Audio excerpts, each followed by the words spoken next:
Cuando esta noticia nos llegó a nosotros, viendo la situación tremenda de nuestra hija, que era incapaz de leer, a veces de mantenerse de pie, sin tener ganas prácticamente de nada, ni de vivir, ni de hablar, ni de comer, sino solamente dormir, dormir y dormir, nosotros simplemente podíamos hacer una cosa, pero esa cosa es lo más importante de todo, y es orar, clamar al Señor, refugiarnos en Él, en su palabra y en sus promesas. Y bueno, estuvo ingresada en el mes de diciembre del año pasado, y bueno, gracias al Señor, Dios levantó un ejército de hombres y mujeres en todas partes del mundo, que aunque muchos no los conocíamos, pero sabíamos y notábamos, créanme, notábamos que había miles, multitudes de personas orando por nosotros en aquellos días, y pido por favor que sigan orando, porque aunque se descartó que era cáncer, le han diagnosticado una enfermedad incurable para los hombres, ¿verdad?, que se llama esclerosis múltiple. La palabra esclerosis es un término latín que significa heridas o cicatrices, en este caso en su cerebro. Esto puede degenerar de muchas maneras, algunas conocidas y otras todavía desconocidas para la ciencia médica. Puede perder la visión, puede perder el habla, puede perder el equilibrio, en fin, son muchísimas cosas las secuelas que pueden quedar en la vida de una persona que tiene esta enfermedad. Y hace tan solo 20 años atrás no había ningún tipo de tratamiento para personas que habían contraído este tipo de enfermedad. Incluso se sabe que algunas personas eran ingresadas en centros psiquiátricos, en manicomios, ¿verdad?, porque comienzan a hacer cosas muy extrañas, y entonces, como no se sabía lo que realmente tenían, pues muchas veces muchos de ellos terminaban en centros psiquiátricos. Gracias a Dios, hace 20 años los médicos, los científicos comenzaron a investigar y a estudiar esta enfermedad, y han ido avanzando y descubriendo muchas cosas. Todavía quedan muchas lagunas y muchas cosas por descubrir, y en este momento hay más de 25 tratamientos diferentes para esta enfermedad. El tema es que, como cada persona es un mundo, no hay un tratamiento para todo el mundo, sino que tiene que ser un tratamiento personalizado. A mi hija le han hecho todo tipo de pruebas, le sacaron sangre, le sacaron líquido de su columna vertebral, etcétera, etcétera. Algunas pruebas muy dolorosas, ¿verdad? Y todas esas pruebas las mandaron a un laboratorio de Suiza, donde las analizaron, las estudiaron, y le acaban de informar que dentro de unos días va a comenzar su tratamiento personalizado para ella, un tratamiento que vale miles y miles y miles de euros, pero que gracias al Señor, pues en España tenemos medicina gratuita para todo el mundo, no tenemos que pagar absolutamente nada, lo cual es una bendición, porque es un gasto de por vida, ¿verdad? Y van a comenzar a suministrarle parte de ese tratamiento para ver cómo responde, y en base a cómo responde, pues le darán más o le darán menos. Ella tiene que estar ingresada, tal vez probablemente durante todo un día en el hospital, y es como una especie de quimioterapia, para que me entiendan, todo por vena, y entonces esperando a ver cómo reacciona el paciente, y confiamos de que este, tratamiento pues surta efecto, y por lo menos la enfermedad quede ahí y no vaya más, ¿verdad? Todavía joven, ella tiene 26 años, y confiamos de que el Señor, pues por supuesto que tiene todo bajo control, nos ayude en todo esto. Por eso yo una vez más les pido a todos que estén orando por esta situación, porque no es nada agradable, ¿verdad?, ver lo que está pasando en la vida de esta chica, de esta hija nuestra joven. Y damos gracias al Señor, porque lo más importante de todo, que es por lo que orábamos fundamentalmente, era para que esto sacudiera su conciencia, para que esto despertara su vida, y para que volviera verdaderamente al Señor y definitivamente rompiera con todos sus traumas y con muchas cosas que le habían hecho sufrir por desengaños amorosos que había sufrido en el pasado, etcétera, etcétera. Bueno, lo grandioso de todo esto es que estamos realmente sorprendidos, y todos los que la conocían y todos los que la ven hoy en día le dan gloria y gracias al Señor, porque ha sido un cambio en su vida espiritual radical. Ha sido algo realmente tremendo que le ha servido para buscar al Señor de verdad. Gloria a Dios, gloria a Dios. Y ella, el día que nos pidió dar testimonio, que ya pudo salir del hospital y subió al púlpito, aunque todavía estaba ahí un poco débil, pero gracias al Señor logró subir a la plataforma y dijo: hermanos, yo sé que mi Dios, si quiere, me puede curar de esta enfermedad. Ella repite constantemente a todo el mundo que le habla de su testimonio ese texto donde dice que una vez hubo un leproso que se acercó al Señor Jesucristo y le dijo: si tú quieres, puedes curarme. Y el Señor le dijo: yo quiero, ¿verdad? Ella dijo: Señor, si tú quieres, porque yo sé que tú puedes quitarme esto. Pero si el sanarme y no tener más esta enfermedad va a implicar que yo me enfríe, que yo me aparte de tus caminos y me olvide de ti, no me la quites nunca. Porque ella ha llegado a la conclusión de que a veces hay misterios y hay cosas que ocurren en la vida de los cristianos que no tienen una explicación lógica. Es que, permítame, es que nuestro Dios no funciona con la lógica, sino funciona con la fe y con la obediencia. Y a veces la fe rompe estructuras y esquemas lógicos desde nuestro punto de vista. Y ella dijo, y fue algo que nos impactó mucho, el Señor no le quitó el aguijón, digamos la enfermedad, al apóstol Pablo. Incluso él le pidió al Señor que se lo quitara, pero Dios dijo no. Porque yo he dicho muchas veces que hay tres formas como Dios responde a nuestras oraciones: con un sí rotundo, con un no rotundo o con un silencio. Y uno tiene que saber interpretar, bueno, pues por la experiencia y por el conocimiento de las Escrituras, qué significa el silencio de Dios, ¿verdad? Porque a veces hay un refrán que dice: el silencio otorga. Entonces ella dijo: Señor, si tú no me quieres quitar esto, yo te daré toda la honra y te daré toda la gloria. Y el día que dio testimonio, un joven estaba escuchando ese testimonio desde Alemania. Un joven que estaba pasándolo muy mal, con depresiones y con traumas y con unas luchas interiores terribles. Incluso llegó hasta pensar en quitarse la vida. Pero ese día, cuando escuchó el testimonio de Miriam, de mi hija, él decidió no quitarse la vida y consagrarse al Señor y buscarle con todo su corazón. Así que toda la gloria y la honra sea para nuestro Dios. Aleluya. Amén. Amén. Gloria a Dios. Hermanos queridos, para mí es un privilegio volver a estar con ustedes en esta tarde, en este templo, en esta iglesia tan hermosa, con todos ustedes. Disculpe que a lo mejor al final no puedo saludarles a todos. Yo haré todo lo posible por saludarles a todos, por darles un beso, sobre todo a las hermanas ya de avanzada edad, que ahí no hay ningún peligro, ¿eh? Entonces, hay dos tipos de personas que a mí me conmueve mucho el alma: los niños, que son con los que mejor lo paso, los que más me hacen reír en esta vida, son los niños, y las personas mayores. Así es que, con todo mi respeto, yo después a todas las señoras mayores les quiero dar un beso y un abrazo. Ahora todas son mayores y todas son ancianas, ¿no? Bueno, hermanos, les invito a inclinar su rostro en esta tarde y a orar a nuestro Dios, para que en esta tarde nuestro Señor nos hable y nos ministre a través de su hermosa palabra.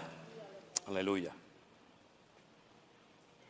Yo le he pedido que cierre sus ojos, pero que abra su corazón y que abra su oído a lo que Dios tenga que decirnos en esta tarde. Y que Dios sea glorificado y que la palabra de nuestro Dios toque nuestras vidas. Aleluya. Estamos eternamente agradecidos, Señor. Gracias de todo corazón por tu misericordia, por tu fidelidad. Gracias por todo lo que nos das diariamente, Señor. Somos un pueblo tremendamente necesitado y por eso venimos humildemente ante tu altar, ante tu presencia, a pedirte que nos hables hoy a nuestras vidas a través de tu hermosa palabra. Creemos que tu palabra es viva y eficaz, es una espada que penetra y corta, aleluya, y que al mismo tiempo alimenta el alma hambrienta y sedienta.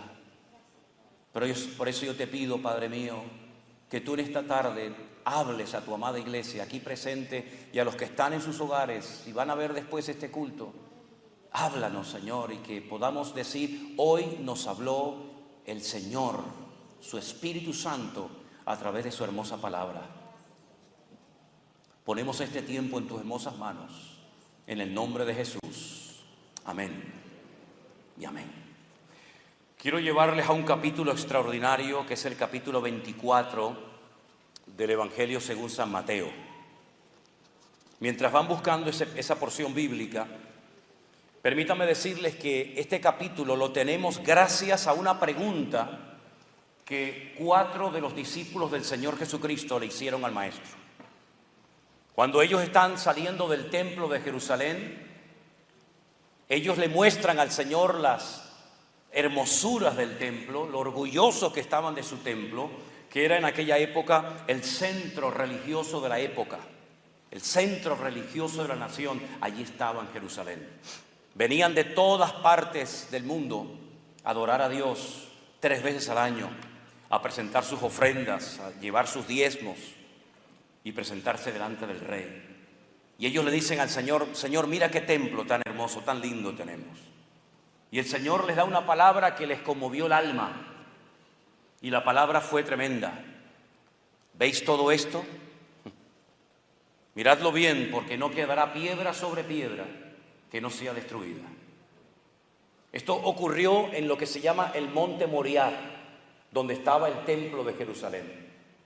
Pero si ustedes leen el capítulo 24 de Mateo, se van a dar cuenta que 4 de sus discípulos, Pedro, Jacobo, Juan y Andrés, en el monte de los olivos, le hacen la siguiente pregunta al Señor: Señor, dinos cuándo será todo esto y qué señal habrá de tu venida y del fin del siglo.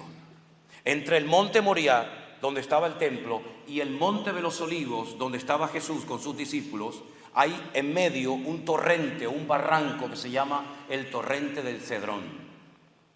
Ellos bajaron ese torrente y fueron cavilando en sus corazones, pensando, reflexionando acerca de la palabra contundente que el Señor les acababa de transmitir. Y cuando llegan al monte de los olivos, aparte le preguntan al Señor esto que les acabo de comentar a ustedes. Y entonces el Señor le da una respuesta a sus preguntas, y esa respuesta, gracias al Señor, la tenemos en el capítulo 24 del Evangelio de Mateo. Y en ese capítulo hay mucha información acerca de cosas que ya ocurrieron en el pasado lejano y cosas que van a ocurrir en breve. Y parte de ese mensaje dice en el verso 37: como los días de Noé, así será la venida del Hijo del Hombre. Fíjate a qué tiempos, a qué generación se remonta el Señor: a los días, a los tiempos de Noé. Porque como en los días antes del diluvio estaban comiendo y bebiendo, casándose y dándose en casamiento hasta el día en que Noé entró en el arca. Y no entendieron hasta que vino el diluvio y se los llevó a todos. Así será también la venida del Hijo del Hombre. Me llama muchísimo la atención cómo el Señor utiliza la vida y el personaje y la situación caótica de la generación de Noé para referirse a los últimos tiempos. Es increíble ver cómo días antes, horas antes de que comenzara el diluvio, la gente estaba comiendo y bebiendo y casándose y haciendo negocios, como si nada estuviera a punto de ocurrir, e iba a ocurrir la tragedia más grande de la historia de la humanidad. ¿Cómo es posible que fueran tan insensibles y no tuvieran la más mínima visión espiritual de lo que iba a ocurrir cuando ellos tenían la información? Porque Noé no solamente supo involucrar a su familia en la construcción del arca, sino que dice que fue pregonero de justicia. Y durante más de un siglo estuvo advirtiéndole a su generación de que venía un diluvio y que lo iba a destruir todo. Ese era el motivo por el cual él estaba construyendo el arca, para que hubiera un medio de salvación y para que aquellos que quisieran salvarse no perecieran en el diluvio, en las aguas del diluvio. Pero dice que no entendieron, no entendían nada. Y días antes del diluvio estaban llevando una vida totalmente indiferente a una tragedia que estaba próxima a ocurrir delante de sus ojos. Y mi pregunta en esta noche para los que estamos aquí y para la iglesia del Señor es: ¿y nosotros entendemos Y somos conscientes del tiempo en el cual estamos viviendo o nos está sucediendo como pueblo de Dios, como iglesia de Jesucristo. Nos está pasando lo mismo que le pasó a la gente en el tiempo de Noé, que no entendieron y que estaban enredados en sus asuntos personales y habían perdido la sensibilidad espiritual, el olfato espiritual, y no eran capaces de interpretar las señales que estaban sucediendo en su tiempo. Yo tengo la sensación hace años y cada vez más de que la iglesia no es consciente de lo que está pasando en el mundo. Yo tengo la sensación de que hay algunos que todavía no se han enterado y no se han despertado a una realidad de que estamos próximos, más que nunca, al retorno inminente de nuestro Señor Jesucristo y al cumplimiento de las profecías que han estado dormidas durante siglos, pero que están comenzando a ocurrir cosas tremendas delante de nuestras narices. Tengo esa sensación hace años, pero sobre todo cada vez que viajo a Israel, me doy cuenta de que ni siquiera los cristianos de allí son conscientes de lo que está sucediendo y de lo que va a suceder en breve. Y hay algunos que están como durmiendo la siesta, como cuando llega el invierno y los osos se meten en la madriguera y duermen y duermen y duermen y después de meses salen. Yo tengo la sensación de que hay parte de la iglesia, no toda, gracias al Señor, que está como dormida, está como anestesiada y ve la televisión y escucha los programas en la radio y lee los periódicos y no despierta y no se da cuenta del tiempo tremendo en el cual estamos viviendo. Y dice aquí que no entendieron hasta que vino el diluvio y se los llevó a todos.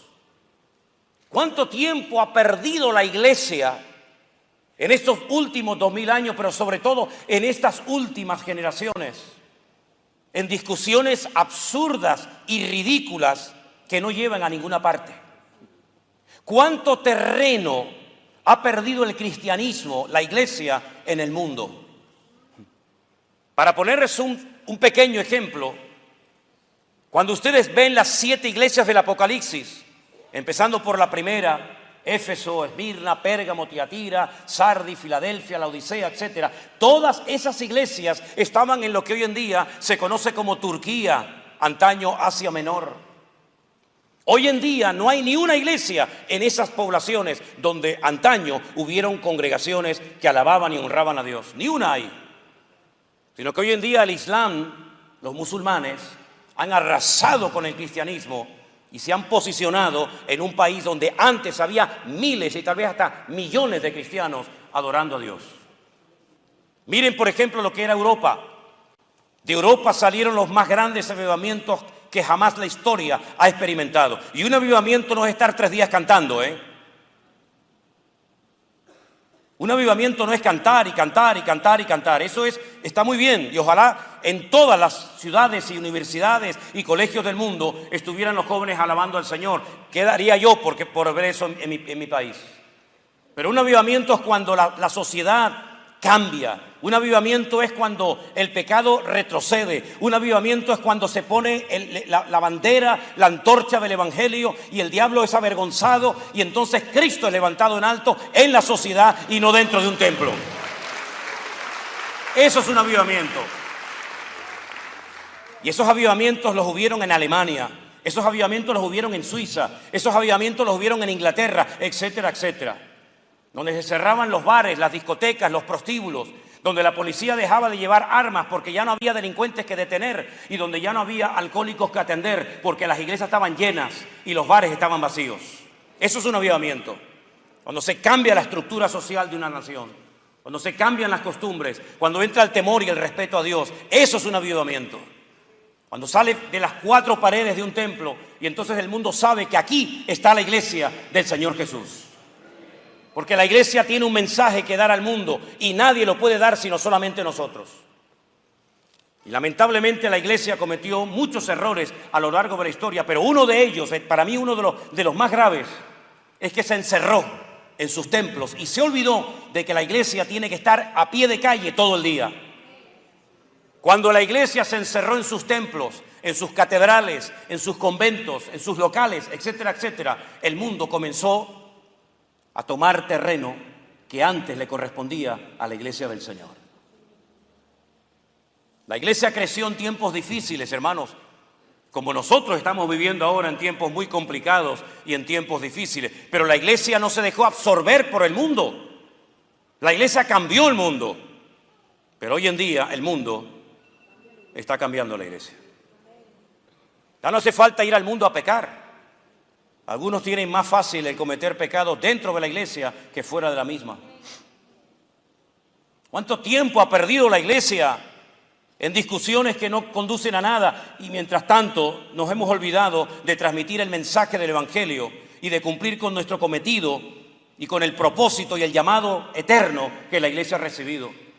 Dice la Biblia que nosotros, que antes no éramos pueblo de Dios, que estábamos ajenos de la ciudadanía de Israel, que no formábamos parte de ese pacto nacional que Dios había hecho con ese pueblo, que estábamos totalmente ajenos y privados de todo. Dice que ahora, a través de la sangre de Cristo, a través de la muerte de Cristo en la cruz del Calvario, ahora somos pueblo de Dios, real sacerdocio, nación santa, pueblo adquirido por Dios.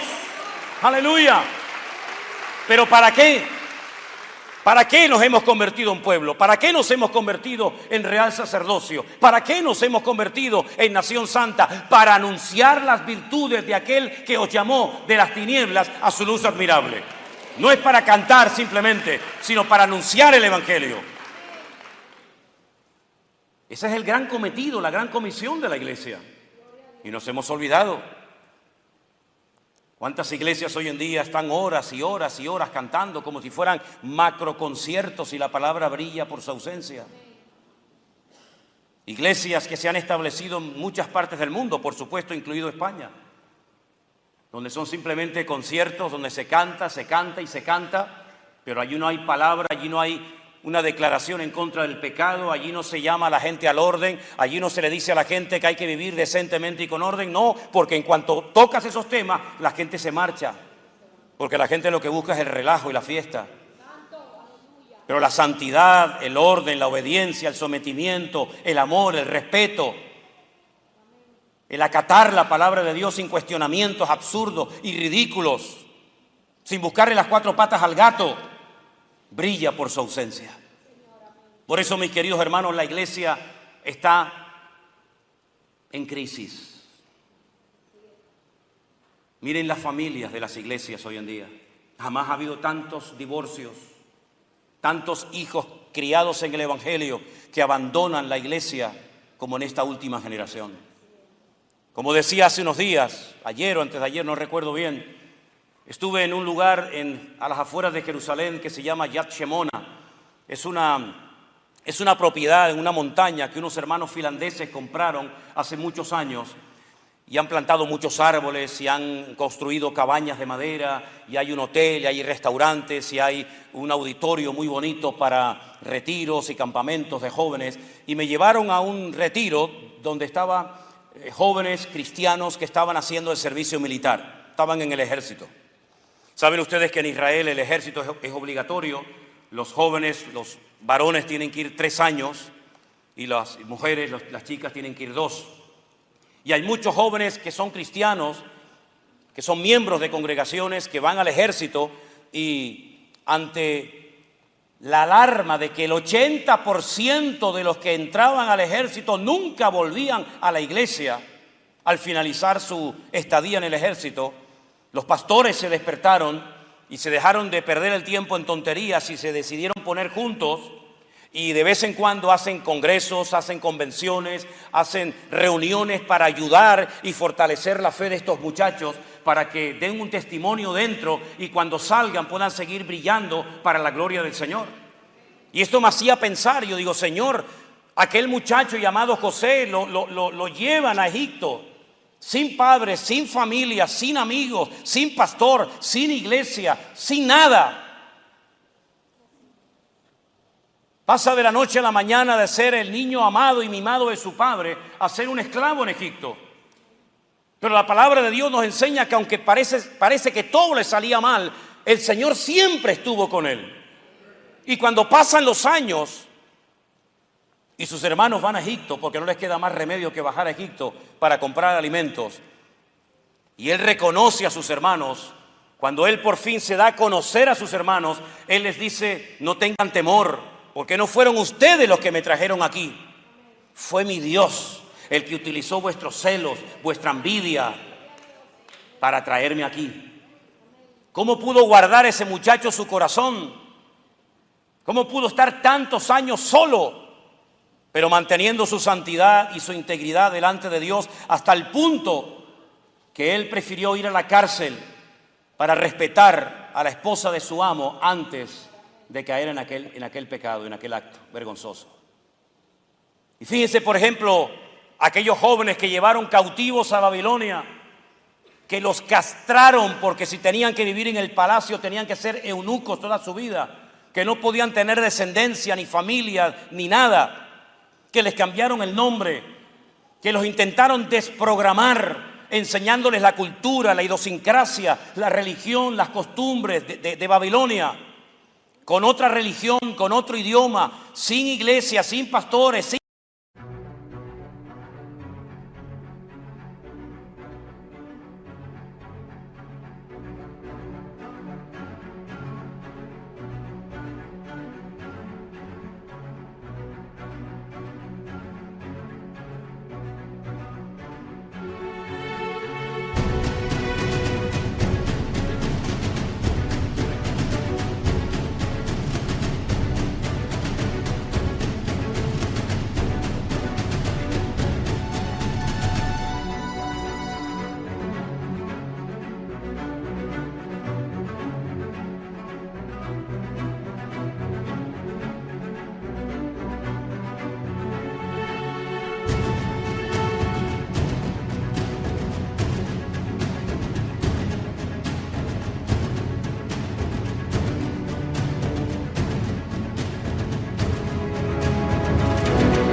nada, pero se mantuvieron firmes, porque desde el primer día que entraron a Babilonia, dice la Biblia que propusieron en su corazón agradar a Dios y no dejarse contaminar ni manipular sus vidas por nada ni por nadie.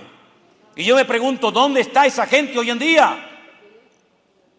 ¿Dónde están esos jóvenes como José, como Daniel, como David y tantos? Que lo pongas donde lo pongas, da igual si lo pones en un lugar de inconverso, da igual si lo pones en un lugar sin iglesia, se mantienen firmes al Señor. ¿Qué le ha pasado a la iglesia de Dios? ¿Qué le ha pasado a los creyentes? Bueno, que la iglesia necesita un cambio urgente.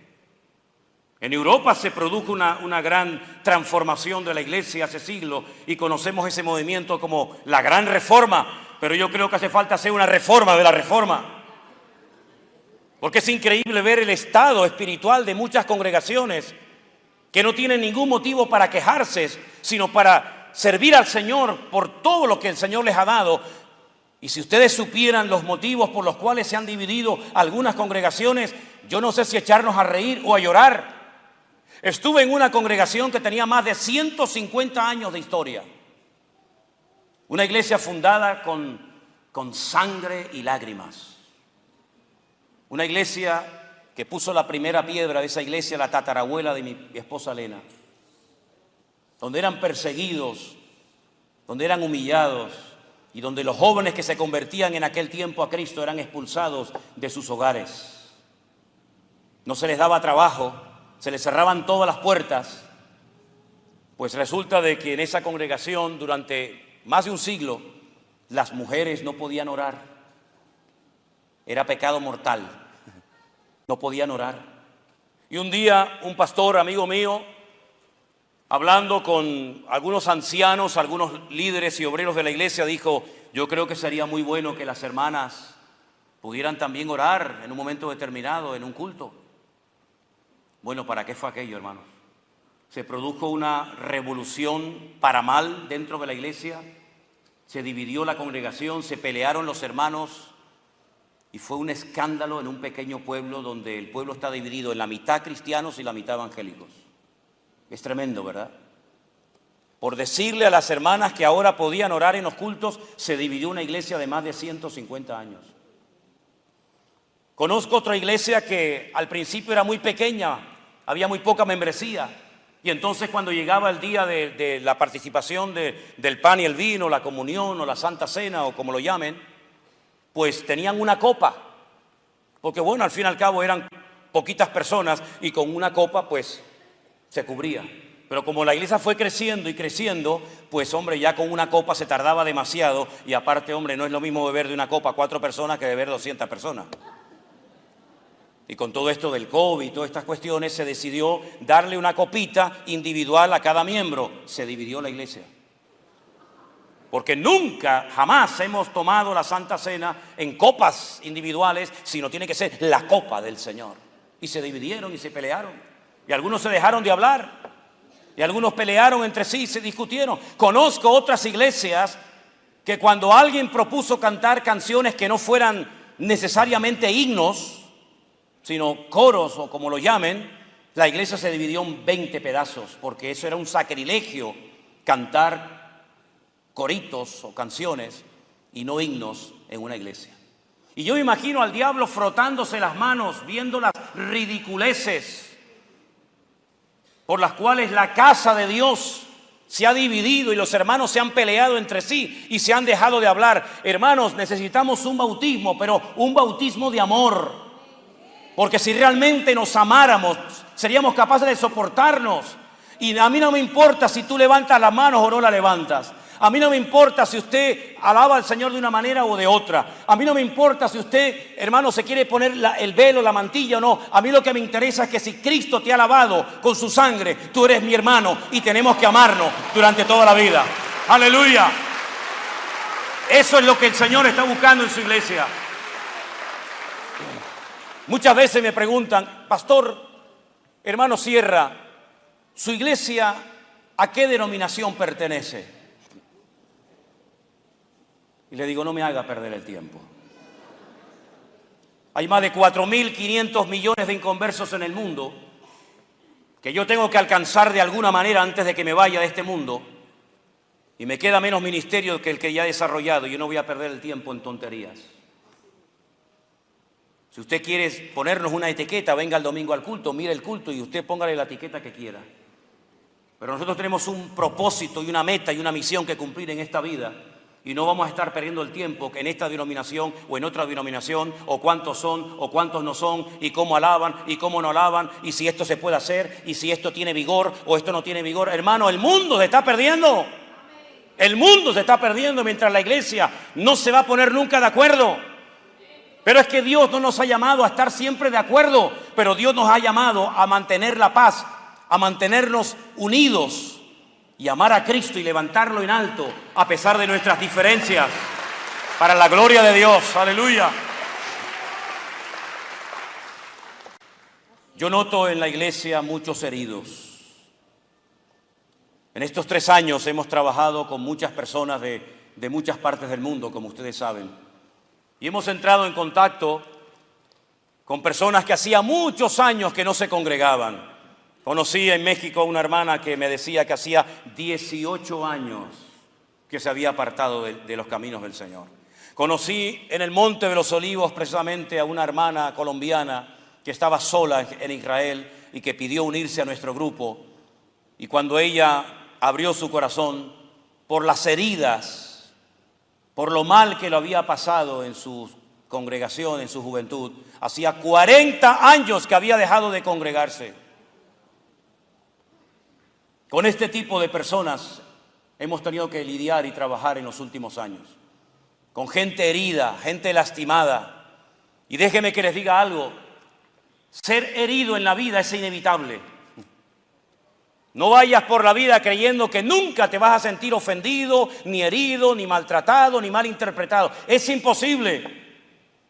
Porque somos de carne y de hueso. Y por muy cristianos o pastores que seamos, tenemos emociones, tenemos sentimientos. Pero déjame que te diga algo. Cuando un soldado es herido en el campo de batalla, se le saca inmediatamente para tratarlo, para curarlo, para vendar sus heridas, para que se cicatricen cuanto antes, para que vuelva a estar otra vez en primera línea en el campo de batalla y vuelva a ser otra vez efectivo y eficaz. Y tú no vas a ser un cristiano, no vas a ser un ministerio efectivo en el reino de Dios, causando impacto en las filas del enemigo, si tu alma está herida. Porque hay heridas del alma que gente las lleva arrastrando durante años. Hay 37 enfermedades del alma mencionadas en la Biblia. El salmista le decía al Señor: saca mi alma de la cárcel para que pueda volver a alabar tu nombre. ¿Cuánta gente ha sido herida por cristianos, por ministros, por esos que se llaman hijos o hijas de Dios? Y te vuelvo a repetir, en algunos casos es inevitable. Pero lo que sí puedes hacer es que esa herida cicatrice y no te condicione tu vida. Porque tu pasado nunca lo vas a poder arreglar, pero sí puedes echar a perder tu presente y tu futuro. Deja que el Señor sane tus heridas en esta noche, mi querido hermano y hermana. Para que con esas heridas, cuando estén cicatrizadas, se las puedas enseñar como Cristo enseñó también sus heridas. Y le dijo a sus discípulos: mirad mis manos y mis pies. En otras palabras, las heridas son las medallas donde vemos la mano y la manifestación y la misericordia de nuestro Dios. Y dice la Biblia que Él nos consuela en todas y en cada una de nuestras tribulaciones, para que con la consolación con la que hemos sido consolados en Cristo Jesús, después podamos consolar a aquellos que están pasando por cualquier tribulación. Es decir, si tú has sido herido y lastimado, por ahí el Señor te va a abrir puertas para que tú puedas ministrar y ayudar y bendecir y entender sobre todo a gente que está pasando por lo mismo o parecido a lo que tú has pasado. Así que no te quejes, porque cuanto más te quejes, más se abre la herida. No le eches la culpa ni a Dios, ni al diablo, ni al pastor, ni a la iglesia. No, olvídate de eso. Hay cosas que nunca vas a entender. Jamás ningún pastor te dará respuestas a tus interrogantes o a tus preguntas, pero solamente te digo algo: si a ti te han herido, si a ti te han humillado, si a ti te han maltratado, conozco a alguien que lo maltrataron, lo hirieron mucho más que a ti, y fue mi Señor Jesucristo, el Rey de Reyes y el Señor de los Señores. Fuertes aplausos a Él. ¡Aleluya! ¡Gloria a Dios! ¡Gloria a Dios! Miren, sobre todo en la década de los años 60, se enfatizó mucho el evangelismo a nivel de masas. Todos tenemos en mente al doctor Billy Graham, aquel hombre que fue tremendamente utilizado, y tantos hombres de Dios que el Señor levantó antaño. Pero ¿saben una cosa, mis queridos hermanos? Si bien es cierto que es importantísimo y de vital importancia evangelizar, hay un ministerio que se ha perdido en la casa de Dios, y es el de restaurar al que ha caído. Muchas iglesias no saben restaurar al que ha caído y tropezado. Yo creo que hoy en día a David no lo invitarían a muchas congregaciones. Imagínense que yo fuera pastor de esta iglesia y dijera: el próximo domingo vamos a tener una visita especial. Vamos a tener a un gran cantante, un gran adorador, un hombre que ha compuesto salmos, un hombre que ha peleado contra gigantes y los ha vencido a todos, un hombre que ha matado osos y leones. Pero tengo que decirles algo, hermanos, no se me asusten. Es un hombre que se acostó con la vecina y mató al marido.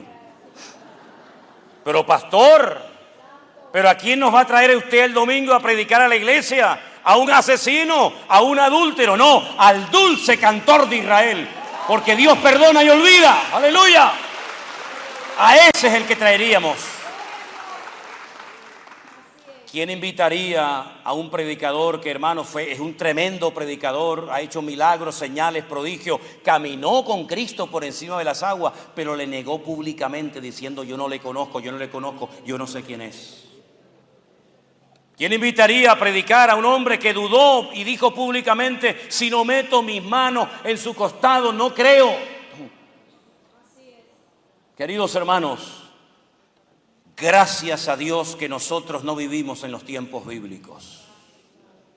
Porque a lo mejor en vez de haber hablado del pecado de David, la Biblia hablaría del pecado de José Manuel Sierra. Y en vez de haber hablado de Pedro que negó al Señor, a lo mejor ahí estaría tu nombre. O vete tú a saber hasta el mío. Es decir, qué fácil es decir, es que mira lo que hizo. Pero mira, cuando el hijo pródigo regresó a la casa, el padre hizo fiesta. No lo puso de cara a la pared, castigado 20 años, sino que mató el becerro gordo.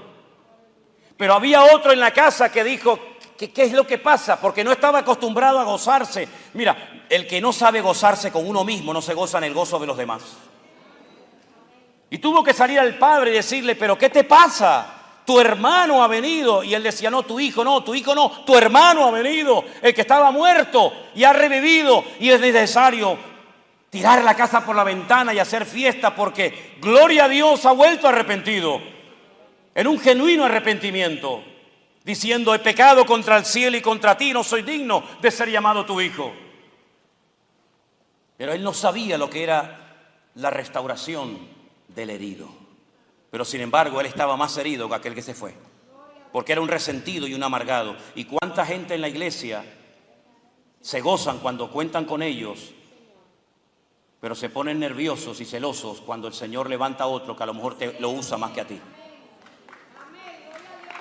Yo sé que ustedes aquí están en otro nivel espiritual. Yo sé que estas cosas ustedes dicen, yo no sé este hombre de qué nos está hablando esta noche. Este hombre viene de Europa. Pero el corazón del hombre es igual entre los pentecostales, los bautistas, los metodistas, los anglicanos. En todo el mundo se cuecen habas, decimos en España. Y tenemos que levantar el ministerio de restauración en la iglesia. Porque hoy cae él, pero mañana puedes caer tú. Y en la casa de Dios, el herido tiene que tener las puertas abiertas si viene realmente arrepentido a los pies de Cristo. Creo que también en la iglesia, algo que nos ha hecho mucho daño y nos ha hecho perder mucho tiempo son las divisiones internas. Las que no se ven, pero están. Porque cuando se produce una división y unos se van por un lado y otros se van por otro, eso es notorio y evidente.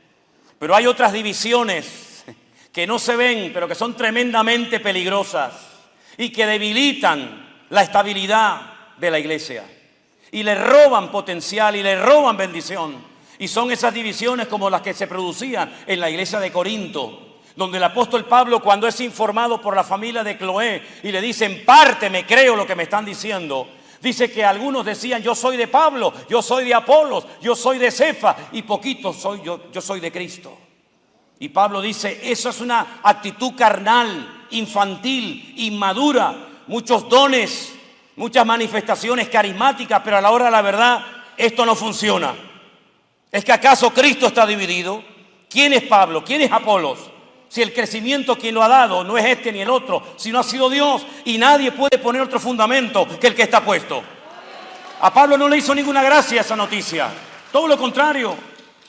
Los llamó carnales, les dijo, os di a beber leche y no alimento sólido, porque aún no sois capaces todavía de recibir instrucción profunda por vuestra actitud de inmadurez y vuestra actitud de niños malcriados. Por lo tanto, mis queridos hermanos, la pregunta que todos debemos de hacernos en este momento, ¿qué necesita la iglesia en el día de hoy? ¿Qué papel juega mi vida dentro de mi respectiva congregación virtual, presencial o de la índole que sea? Miren, hermanos, ha llegado el momento de tomarnos muy en serio nuestra vida cristiana delante del Señor. Una cosa es nacer y haberte criado en la iglesia, y otra cosa muy diferente es que tú verdaderamente hayas nacido de nuevo. Y yo he llegado a la conclusión, después de más de 41 años de ministerio, que muchas de las cosas que ocurren en las vidas de los supuestos creyentes suceden no tanto por el hecho de la carnalidad o la falta de madurez o de desarrollo espiritual, sino que suceden fundamentalmente porque hay mucha gente que creemos que son, pero no son. No son verdaderamente gente que ha nacido de nuevo, que ha tenido un encuentro, una experiencia personal con Cristo. No han nacido de nuevo, porque el que nace de nuevo no practica el pecado. No ha conocido a Dios, dice la Biblia, que el que practica el pecado no puede decir que es un hijo de Dios, porque el que dice que cree en Él tiene que andar como Él anduvo. Por consiguiente, cuando el Señor dijo aquello de por sus frutos los conoceréis, no demos por hecho de que el niño que se crió en la escuela dominical y asistió a todos los retiros y campamentos de la iglesia, ya damos por hecho de que el muchacho o la muchacha es cristiana. Cuidado con eso, porque puede ser que tengamos en la iglesia más inconversos que cristianos. Lo que pasa es que saben aparentar, saben imitar la conducta de un cristiano y parecen que son, pero como dijo Juan, algunos salieron de nosotros, pero nunca fueron de nosotros. Así que yo creo que sería bueno comenzar a preguntarnos, ir uno por uno de los miembros de la iglesia, los niños, los jóvenes, los adolescentes, las familias. ¿Usted verdaderamente ha entendido el evangelio y ha nacido de nuevo? Porque hay gente que conoce la palabra de Dios, pero no conocen al Dios de la palabra. Porque hay gente que conoce la liturgia, la dinámica de la iglesia, pero no conocen verdaderamente al Señor de la iglesia. Y creo que uno de los grandes problemas que hemos tenido y tenemos es que hay mucha gente que no conocen al Señor y nosotros les ponemos encargos, en responsabilidad, pero en el fondo no son convertidos. Por eso actúan como actúan, por eso hablan como hablan, por eso hacen lo que hacen, porque no tienen temor de Dios en sus vidas. Y el temor de Dios, dice la Biblia, que es el principio, no el fin, el principio de la sabiduría. Ahí es donde empieza todo, habiendo un temor, habiendo un respeto de Dios. ¿Cómo es posible que una persona que se llame cristiano viva años de su vida en pecado y en desorden? Porque no ha nacido de nuevo, porque el Espíritu que mora en nosotros nos anhela celosamente, porque la palabra de Dios nos sacude el alma, pero cuidado porque se puede llegar a perder la sensibilidad y a endurecer el corazón y a cauterizar la conciencia. Pero doy gracias al Señor de que hay algo que siempre, siempre funciona. ¿Saben lo que es? Por supuesto, podríamos mencionar la oración y todo eso, pero hay algo que se llama el perdón. El perdón. Es como una especie de varita, ¿no? Que todo lo cambia. Cuando dos hermanos que se dejaron de hablar, cuando dos pastores que ya no se hablan entre ellos, cuando dos congregaciones que se distanciaron, cuando ese hermano que viene por una calle, tú te cruzas a la otra para no encontrarte con él o con ella, cuando se produce el perdón, eso trae una libertad, eso trae una paz y un respaldo de Dios increíble. Durante más de 22 años, dos hermanos no se hablaron. Uno de ellos había dicho, te voy a matar en cuanto tenga la oportunidad de hacerlo. No pudo hacerlo porque se fue lejos, pero siempre tuvo esa obsesión en su cabeza. Mataré a mi hermano por lo que me hizo, mataré a mi hermano por todo lo que me engañó. Pero llegó un momento en el que se encontraron los hermanos gemelos, Jacob y Esaú. Y la Biblia dice que se abrazaron, se perdonaron, es decir, se reconciliaron el uno con el otro. Y se produjo una restauración de relaciones deterioradas. Y vino la paz a las vidas de ambos. Allí había un chiquitito llamado José, que no había visto nunca en su vida al tío Esaú. Y cuando vio cómo él se besaba con su tío y se abrazaban y se pedían perdón y ambos lloraron, años más tarde ese niño, cuando es despreciado por sus hermanos, él recuerda aquella escena que vio de niño, que vivió cuando era pequeño, y entonces él es capaz de perdonar a sus hermanos, porque el perdón no se aprende leyendo un libro, el perdón se aprende practicándolo en la casa del Señor. Aleluya. Amén. Así es.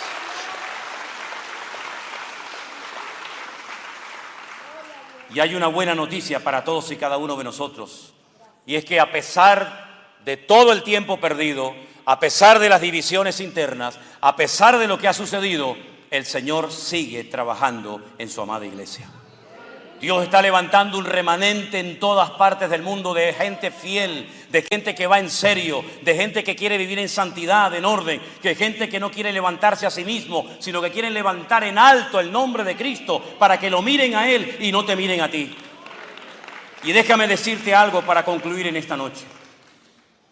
Muchas cosas que leemos en la Biblia, muchas veces las leemos, pero en el fondo no somos conscientes de lo que ese acto, ese número, esa palabra quiso decir en ese momento.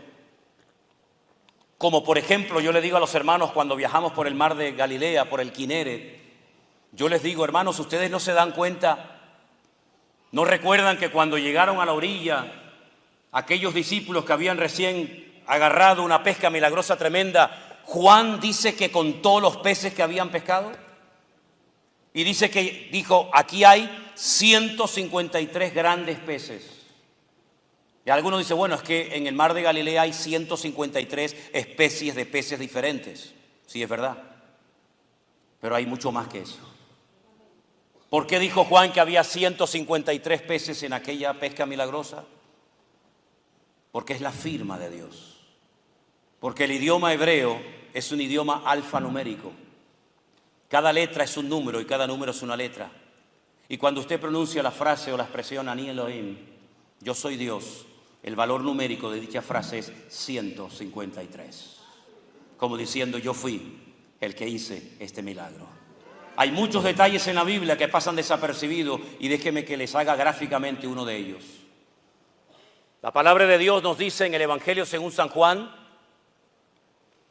que cuando María Magdalena llegó a la casa donde estaban los discípulos reunidos, les dijo, he visto al Maestro, ha resucitado. Salieron corriendo dos de sus discípulos, Pedro y Juan, ¿se acuerdan? Dice la Biblia que Juan llegó pero no entró al sepulcro, a la cueva donde había sido depositado el cuerpo del Maestro. Pero Pedro dice que entró, vio y creyó. Qué interesante, ¿no? Esos tres verbos. Entró, vio y creyó. Miren, hermanos, en aquellos tiempos de esclavitud, donde los amos tenían criados para que les hicieran todas las cosas, la limpieza del hogar, el trabajo en el campo, servirle las mesas, limpiarle los pies, etcétera, etcétera, habían gestos, habían cosas que se hacían, que era como un mensaje sin palabras a los esclavos que servían, que ellos entendían perfectamente lo que su amo le acababa de decir sin pronunciar ni una sola palabra. Y había un gesto que era el siguiente.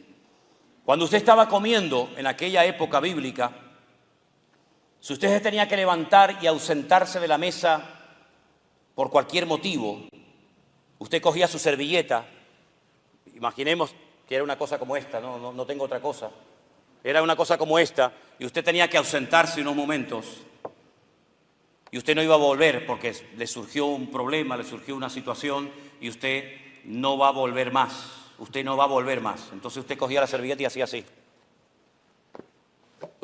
La tiraba así, toda arrugada. La tiraba en la mesa. Cuando el esclavo pasaba por el asiento, por la mesa donde estaba su amo y veía la servilleta así, toda arrugada en la mesa, mi amo ya terminó, ya no va a venir más, ya terminó de comer. Pero dice la Biblia que cuando Juan entró al sepulcro, él dice que vio el sudario así, bien dobladito, allí puesto. Cuando alguien no había terminado de comer, lo dejaba bien doblado en la mesa para que el amo no recogiera los platos, sino dijera, todavía no ha terminado.